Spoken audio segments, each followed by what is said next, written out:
If I wasn't in the place I'm in right now, I sometimes think I'd probably be struggling just like Vincent Van Gogh.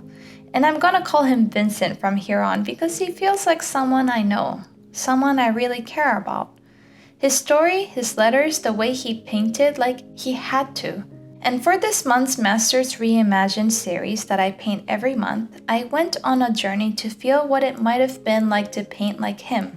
Not just copy his style, but to feel that energy, that drive, that movement. So first, yeah, Vincent just means a lot to me. I feel like if I hadn't had the opportunities I've had or the support, I'd be kind of like him, financially struggling, but still painting anyway because there's just no other way. And I'm sure a lot of you watching this will understand that feeling. I've also always loved the letters between him and his brother Theo.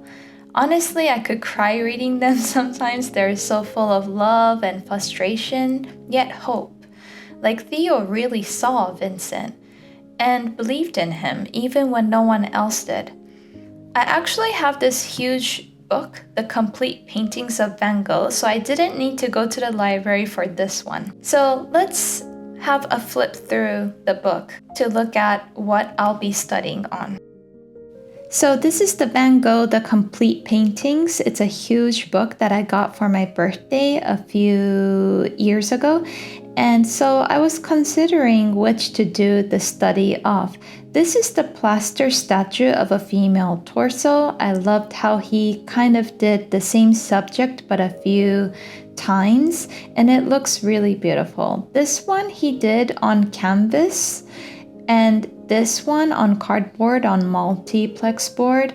So it kind of like has a different feel to it. This is on a cardboard too, and I just love the canvas one to be honest. But yeah, these were nice. And I also love the paintings he did.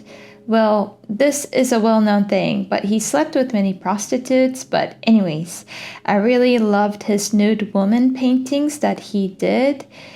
It's like soft and feminine. He has so many self-portraits, so I was like, that would be nice to do. And I love the simplicity of it, but the boldness of it as well. Like here, he probably toned the canvas a bit, and then he worked into his portrait. But these strokes on the outside, it's like a bit mysterious. Like we don't know what it is that he's trying to capture, but I believe it's like the shadows. And also these reds that he put in for the contour of his jacket, probably the lining of that. And then he added same color into his skin and the hat. So I thought that was a great portrait to try to do. And then, of course, his sunflowers. I got to see this back in Munich, Germany, when I was living at the really literally like 20-minute walk from the museum where I lived. I've seen it, it's lovely. I've also actually been to Arles in the search of Vincent, like his works and yeah, where he lived. And I just loved the place. I even told my partner at the time I want to live there when I grow old. It was that good. I just felt like one with Vincent. So Vincent holds a very special place for me. This one I've already done a bit of a similar work.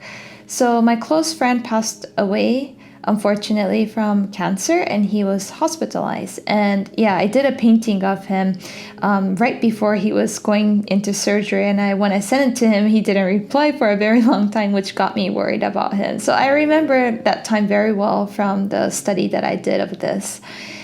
And this is Starry Night over the Rhone. Rhone? I think that's how you pronounce it. But yeah, this is lovely too. But the tricky thing with watercolor would be that we can't go really dark like this.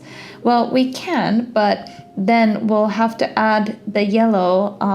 It's going to be tricky. We'll probably have to add with gouache or even soft pastels, or oil pastels would be lovely as well. So that was an option, and I just love this color. Look at this color palette that he chose. So I believe Vincent uses a lot of yellows, blues, greens, and I just love how he probably implemented that bit of yellow into the eyes of this man. This is called the Portrait of Armand Roullin. Yeah, I think. If you've seen Loving Vincent, you probably know that he comes into the movie quite often. Like, he's one of the main characters. But yeah, I really love the simplicity of this. So it got me really thinking about what to do for the studies. And then this one, I've done a study 5 years ago when I just started watercolor, which I love, and I still love it. I just love the green, the floral patterns in the back. Like, you get to question, like, is it the wallpaper, or is this thing like some symbolism he sees of Joseph Roland that he's painting? So you kind of wonder what's going on there. It's lovely. And this is one of my favorite of his paintings, Cypresses. I just love the use of the strokes. This is so Vincent, right? Like the strokes of the clouds and the sky, and you just feel the wind. Yeah, it's so pretty. So I think I want to do this because there are the color palettes that I really love in here, except for the green. Yeah, I'm not a huge fan of green, but when I use watercolor, I usually stay away from it. But I love the white, I love the blue, I love the lavender colors here, so I'm probably going to use that for the background.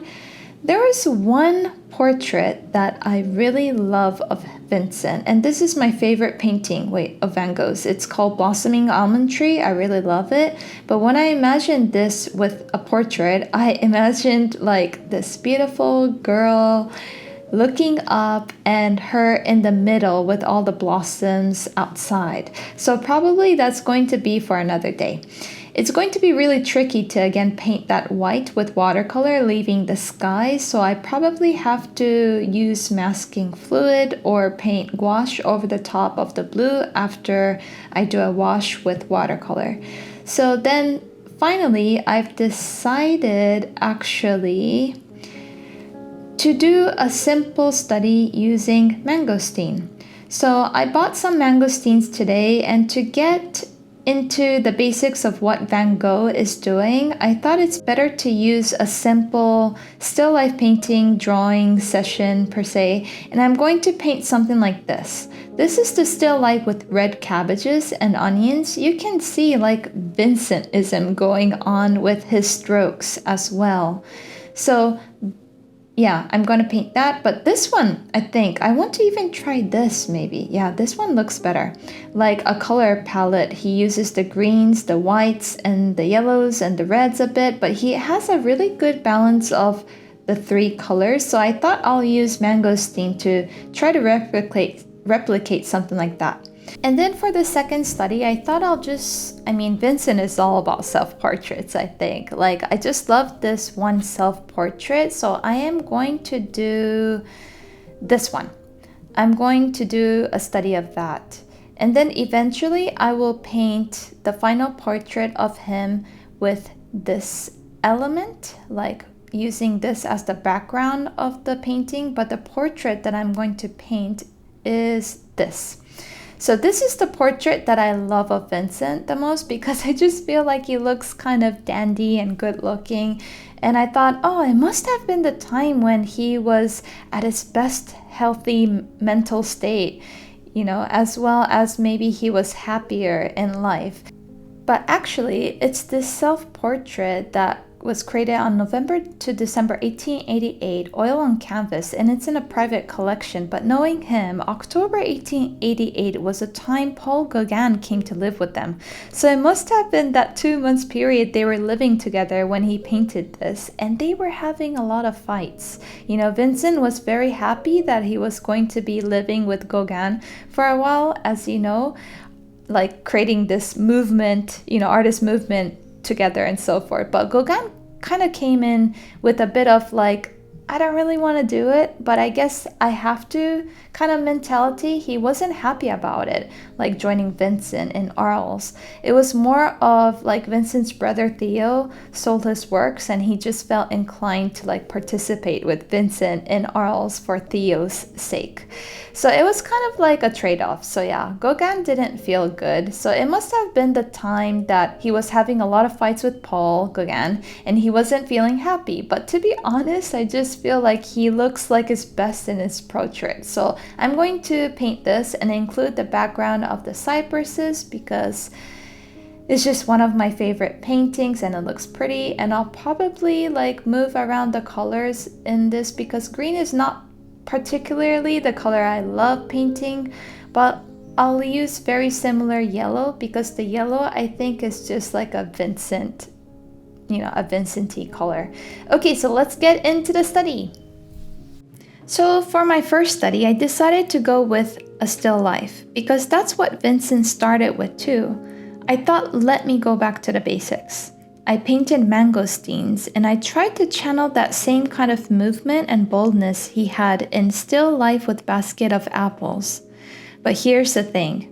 Getting that kind of bold brushstroke energy with watercolor alone is really hard, like frustratingly hard, because basically you'll have to use very thick watercolor paint or use something very opaque. But still, you have to use a lot of the paint. So eventually I brought in soft pastels and finally it started to feel right.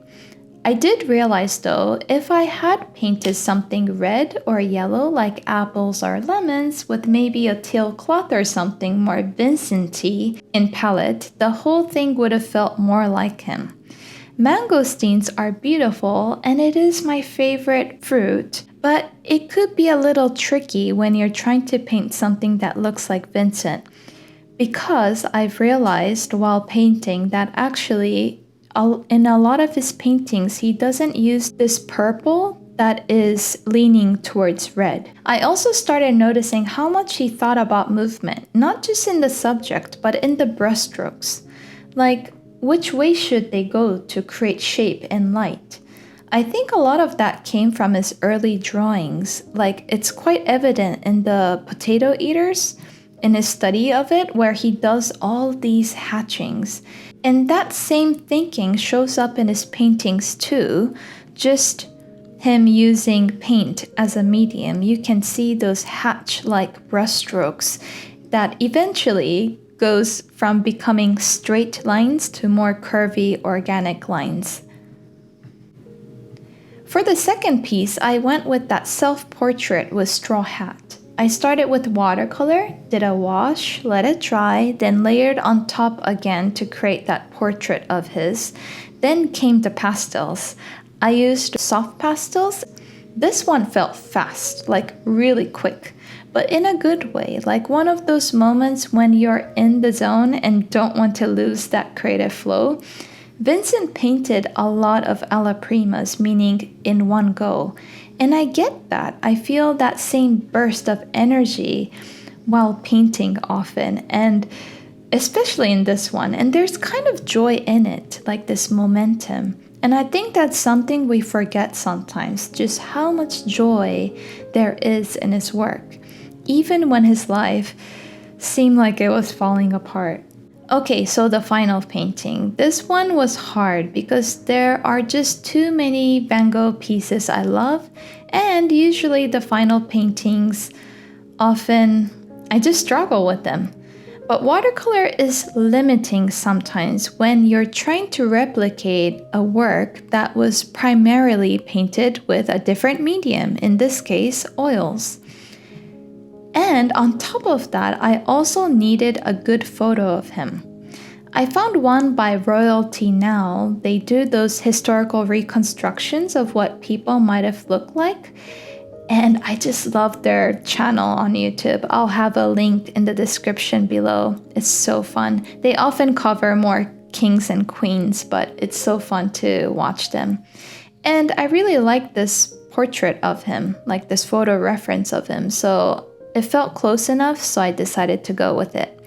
For the background, I chose Cypresses, painted in St. Remy, June 1889. This is one of my favorites because it has the cypress, also the swirling skies in the background with the moon. I started with watercolor, then layered in some neo pastels by Caran d'Ache that I specifically got for this final painting. And I realized they were great for covering large areas, but not so much for bold strokes. I wanted that thick, buttery Vincent Van Gogh brushstrokes-like thickness, and so I switched to Sennelier oil pastels. But eventually, I also heated the neos with a hairdryer to make it a bit more buttery and softer when I didn't have specific colors that I wanted that of from the neos and didn't have that with the Sennelier. At some point, I got oil pastel on his face by accident, and I was like, no, but then I just leaned into it. I went over more of his face with the pastels, and in the end, it kind of worked. It made everything feel more cohesive, like connected with the background and the portrait. I will say though, this one ended up looking a bit like a unicorn party, a little too much joy and chaos, but hey, maybe that's what happens when you channel Vincent too hard. So here's what I realized. I love Vincent. He'll always be my favorite artist, but his style, not my favorite to recreate. I thought it'd be effortless, like I'd slip into his brushstrokes and feel at home, but I didn't. What I did feel was his energy, that childlike curiosity, the way he notices things, the joy, the urgency, the weirdness. That's what makes Vincent, Vincent. It's not just the colors or the swirls or the sunflowers. It's the feeling, that deep feeling. And when you try to paint like him, you start to see it. You start to feel it too. And you know what? After all this, painting mangosteens, his portrait, cypresses, the swirling skies, the moon, his portrait, it actually led me somewhere unexpected. I ended up painting something, not Van Gogh completely, but 100% inspired by him. And I'll show you in the next video. Let's just say it surprised me, and in the best way.